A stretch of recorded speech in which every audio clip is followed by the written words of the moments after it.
Good morning, guys. Hope you enjoyed yesterday's vlog. If you haven't watched it yet, go watch it. It is 9:30 in the morning here now. I've been flat out all morning so far, just taking care of different things. The last thing I did before I left the house was do up a bunch of orders to mail out today. This is Tuesday, so yesterday was Remembrance Day. I couldn't get out any orders, so that's been my morning so far. Now I have to go up and meet with Dad. We have a couple errands to do, and we're also gonna get those bikes stored. So got the red Sportsman back there in tow. That's the one that's getting stored for the winter. Mine, the red one, is gonna stay out. Dad's camo one is also going in storage. So the two fresh shiny new ones are going in storage. They won't really see winter. So yeah, we're hopefully this goes smooth. I'll try to get a bit of footage for you guys if I can. It's super cold. I'm in a hurry because I've got some other things to attend to, appointments today.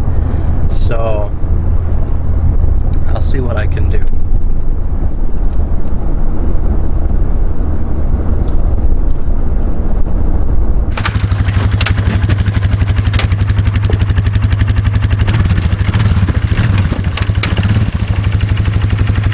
Well, that one never worked out exactly like we had expected. We built the two ramps to go up there. We installed the hook up on the back wall, and that would be our winch point because we'll winch the bike up the ramps.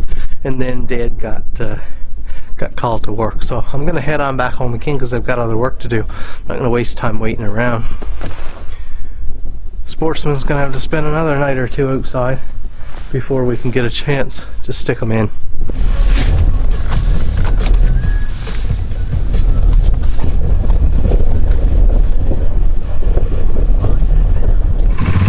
It's been an hour since we last spoke, and Dad actually finished up what he was at, so we're actually going to try it right now. So here's the moment of truth, if this is going to work. Ramps are set up here. You can see the weather is taking a turn for the worse. Ramps are set up. We're not thinking the rear box is going to clear this, so we might have to lower the tires a little bit. We'll see what happens.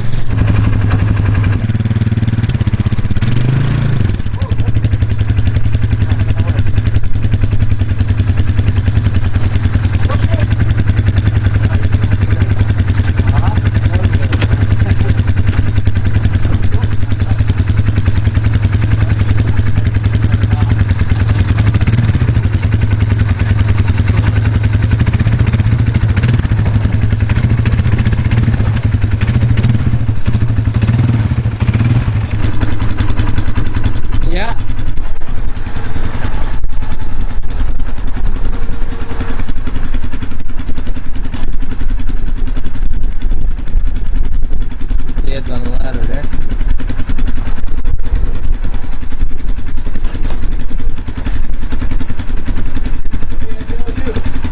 I don't know what you're doing there.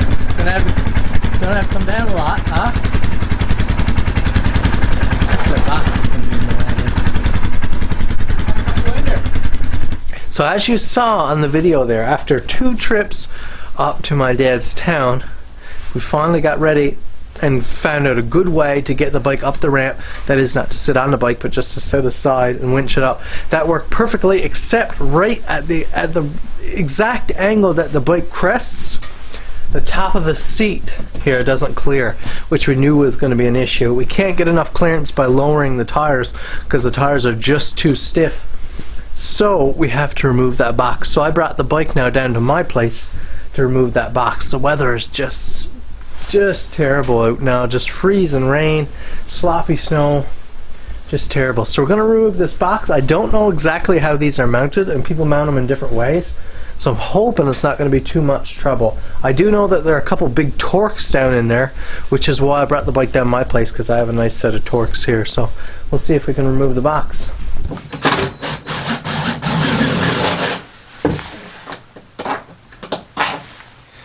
That is an extremely long bolt. I don't even know how that has enough clearance to go down through there, but it did. Just another example, guys, of how I say to always buy every tool you can. I saw this set of of Torx. This Stanley set of Torx was a beautiful set, was on sale at Canadian Tire for like a ridiculously cheap price. Now I hardly ever see any Torx. There's not a lot of Torx around, not that I deal with anyways. And certainly no need for big ones. The standard little sizes that come in socket sets usually do the trick, but I decided to buy this because it was so cheap. I don't know what it was, regularly like 80 bucks, and I got it for like 30 bucks. And like I said, it's a beautiful set of Torx. You have extensions there and everything. And this fall, since I bought it, I keep running into scenarios where I need this set. I've used it over and over again, and it just goes to show that you'll never regret, like I said a couple videos ago, you'll never regret buying a tool. What a ridiculous system. I have to remove the entire rear rack from the bike to uninstall the seat from it.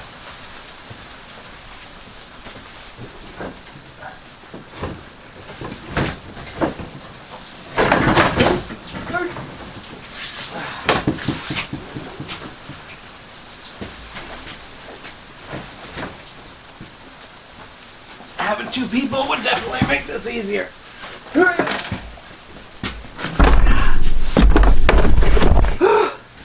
I think that should be it. What else is holding you?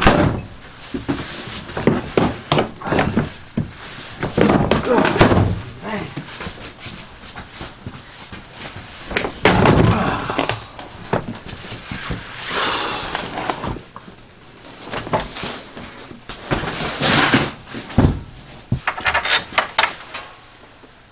I wouldn't call this the easiest of installs.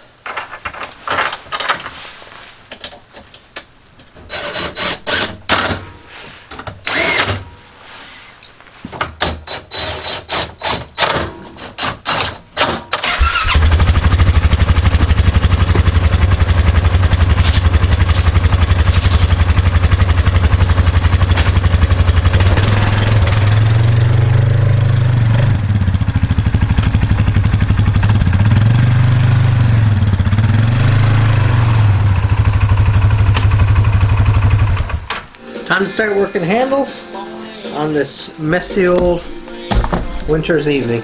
What I'll do first is trim all the pins, grind everything flush, and trim off any excessive amounts of handle skin.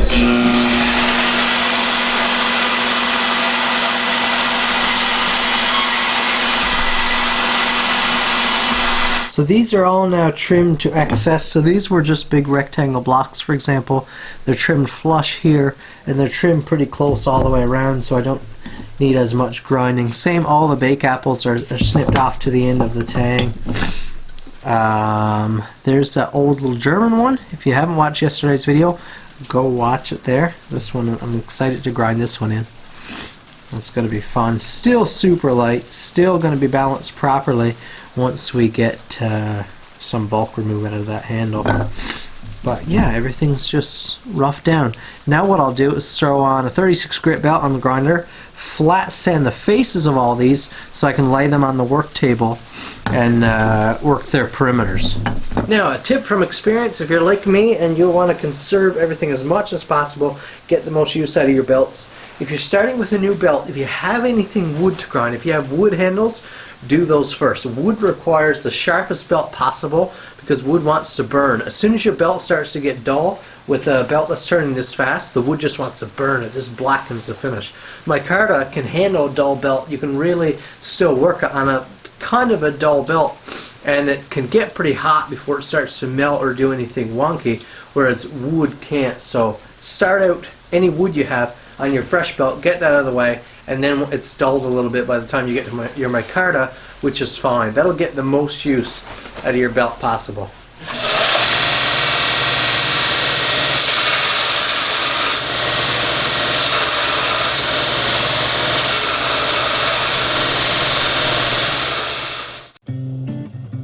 The footage you guys just watched is, of course, as I labeled, from Tuesday. Now, Wednesday, I just spent the entire day in the shop grinding those handles in, which took quite a bit of time, a lot of mess, and absolutely nothing to film. That's all I managed to get done.